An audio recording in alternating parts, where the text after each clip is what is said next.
Bonjour chers auditeurs, auditrices, nous sommes à la première phase de cette série de podcasts sur le thème de l'égalité femmes-hommes.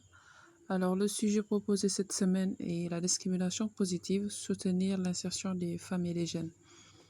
Alors nous avons comme invité Madame Assietouane, spécialiste en sciences sociales et humaines et responsable plaidoyer sur l'égalité femmes-hommes. Nous vous écoutons, merci. Merci bien, Mariam, pour cette opportunité donnée. C'est un sujet qui requiert une attention particulière compte tenu de la situation socio-économique du pays. C'est un sujet qui est au cœur des politiques. Et il faut savoir, quand on parle de discrimination positive, l'idée est de déconstruire l'ordre social des choses, compte tenu des facteurs socio-économiques et démographiques.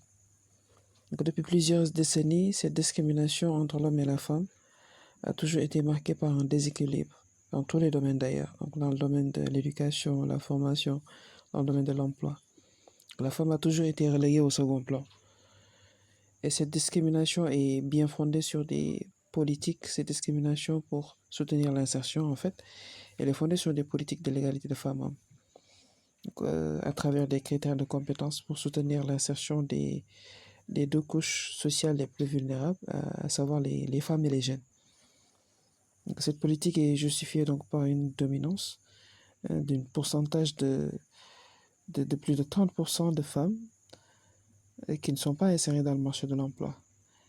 Et la majeure partie d'entre eux ne disposent pas suffisamment de ressources pour mener à bien leur activité et générer des revenus. Que malgré les politiques publiques d'accompagnement qui sont en vigueur dans pas mal de ministères et de directions, donc cette discrimination est toujours aussi flagrante. Et elle est appliquée dans pas mal d'organismes et d'ONG par des appels à projets d'ailleurs pour réduire cette inégalité. Donc on note une participation des femmes qui est vivement recommandée d'ailleurs pour appuyer, même être en phase avec cette discrimination positive. Donc pour certaines de ces structures, lors des appels à projets, il faut justifier par exemple 15% de diversité dans l'équipe technique. Donc on en a vu d'ailleurs lors des derniers appels à projets lancés par l'Institut de la francophonie dans le cadre d'une conception de ressources. Et ça a été mis en avant pour marquer l'équilibre entre l'homme et la femme. Donc, hormis cela aussi, beaucoup de politiques ont été mises en place.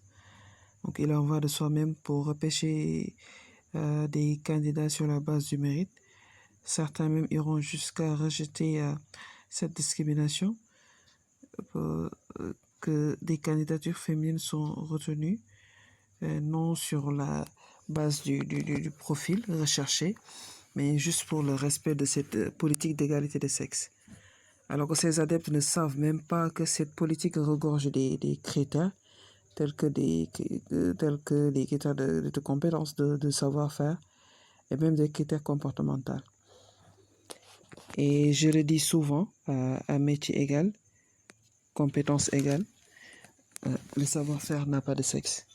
Donc il faut donner à tout le monde les mêmes chances de réussite, que ce soit l'homme ou la femme, le jeune même qui vient de s'insérer dans le marché de l'emploi.